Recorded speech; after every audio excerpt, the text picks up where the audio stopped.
So it's been an absolutely crazy week in the gaming industry in a lot of bad ways.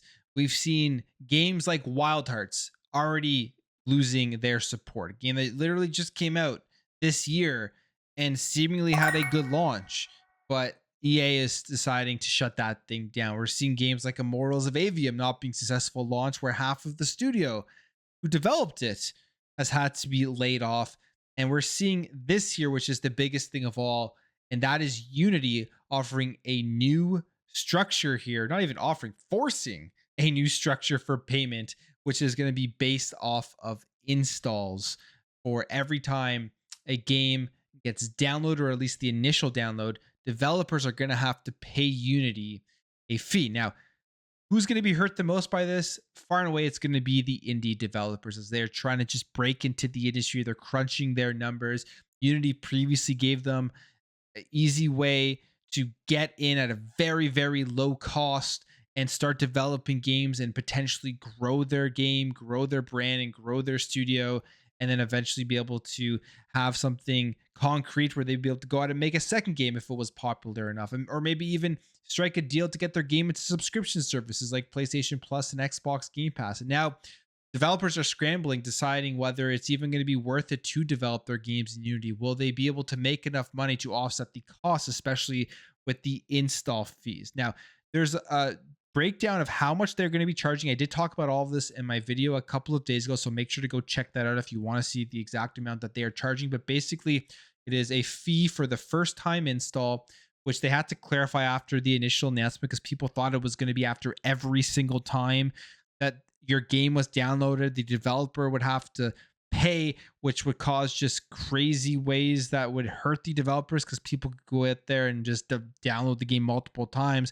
It made no sense, but they did come out and clarify that they're going to charge developers on the initial install, and games within subscription services like Xbox Game Pass, the fee is going to be passed over to Xbox. The developer's not going to have to actually pay the fee for those downloads, which, if you're the indie dev, you're thinking, if you put your game into a subscription service, people download games and delete games all the time. People will probably download the same game multiple times. Imagine having to pay a fee every time that happened. At least that is not going to be the case. But the numbers are being crunched here as to whether, even if they make hundreds of thousands of dollars on their games, are they going to have to end up paying more to Unity for using their development engine? And it's caused a ton of outrage, like tons of outrage. Indie developers are coming out here speaking up against it and trying to get them to reverse their decision. And yesterday, everything reached a boiling point as we got some more information as to everything that is going on here. Specifically, there was a huge thing here where Unity had death threats, where they actually had to close their buildings for 2 days.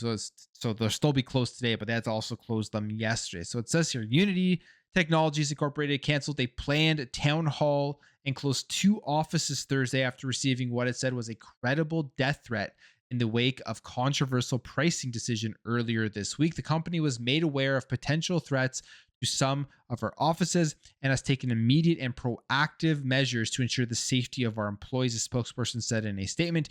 Unity is closing the offices that could be potential targets on Thursday and Friday and is fully cooperating with law enforcement. So as you're watching this video, their offices are closed because of these threats. So it's really just blowing up into something massive here, as developers are extremely angry with these new fees. And it's because they're worried that they're not going to be able to afford to make the games that they are currently creating. And then you think, well, why don't they just move over to something like Unreal Engine?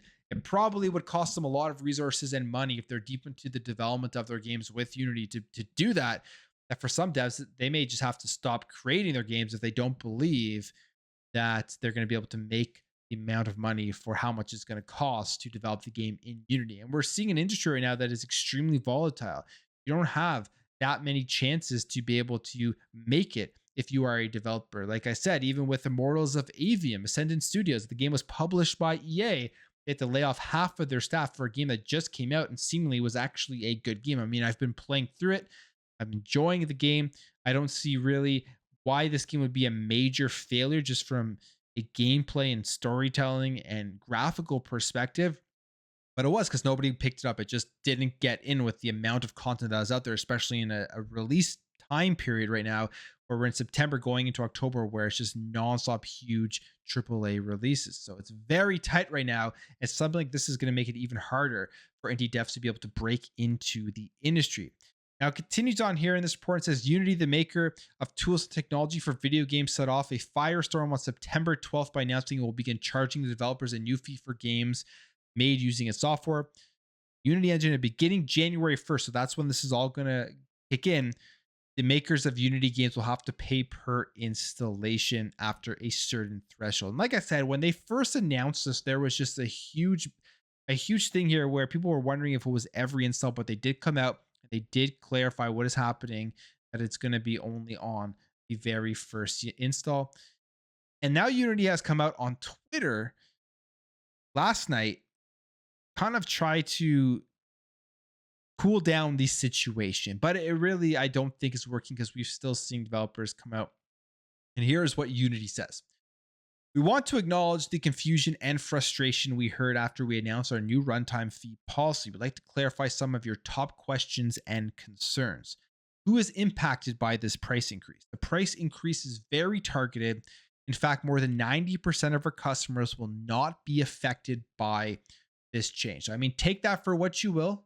We'd obviously have to see the developers weigh in who are using this engine as to whether that is true or not, but they're saying 90% of them will not be affected. They say customers who will be impacted are generally those who have found a substantial scale in downloads and revenue and have reached both our install and revenue thresholds. This means a low or no fee for creators who have not found scale success yet, and a modest one-time fee for those who have. Now, to be fair, again, we know what the threshold is. They've given us the threshold. They have it right here in their blog. The revenue threshold for people using the Unity Personal and Unity Plus versions is $200,000 for Unity Pro. It's $1 million, and for Unity Enterprise, again, it's $1 million.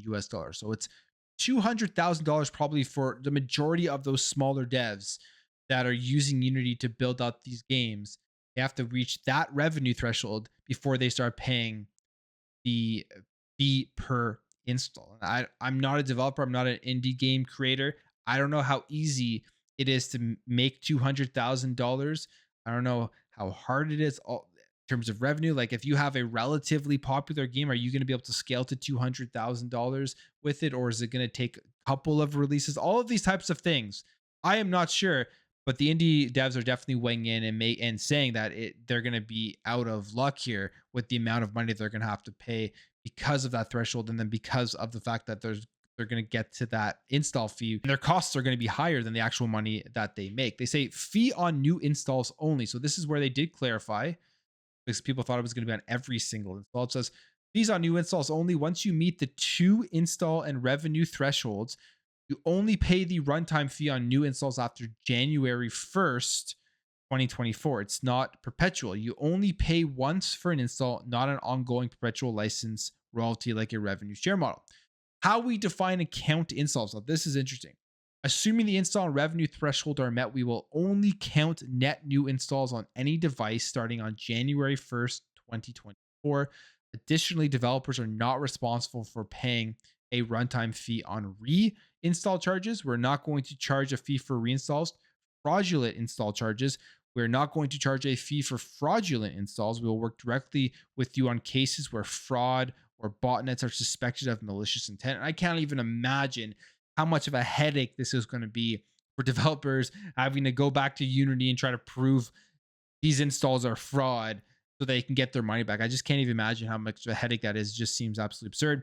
Trials, partial play demos, and automation installs, DevOps charges, not going to charge for that. We're not going to count these towards your install count. Early access games are not considered demos.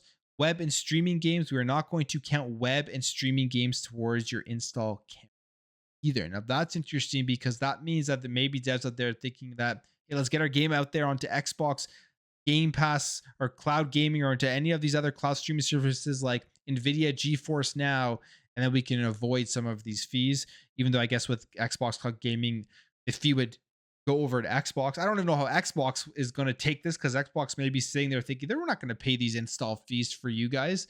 Or they may be thinking we're not going to get games that are using Unity onto our services. We don't want to pay those fees. It'll be such just a fiasco as to how that ends up playing out.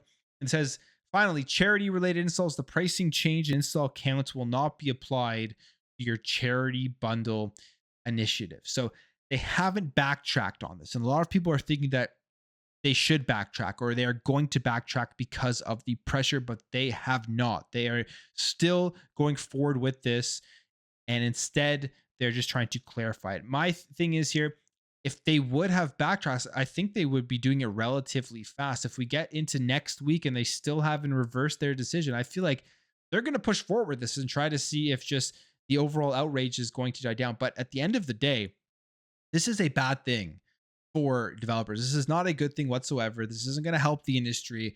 This isn't going to help bring more games for us gamers. This is going to hurt everyone at the end of the day, other than Unity, who are trying to make more money off of it. I don't know if they don't go back on their decision, what is going to happen. Are indie devs going to stop using Unity? Are the bigger indie devs out there just going to completely transfer over to other engines like Unreal? The problem here is, are the smaller devs that just don't really have that choice. They don't got the resources to do that. So they're probably just going to continue to make their game.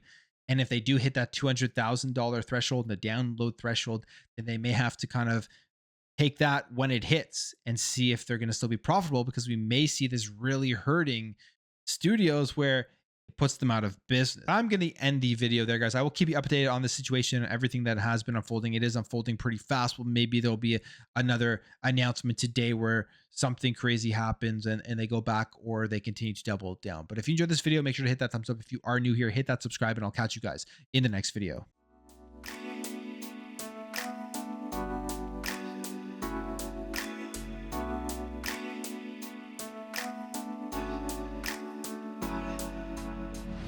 Bye.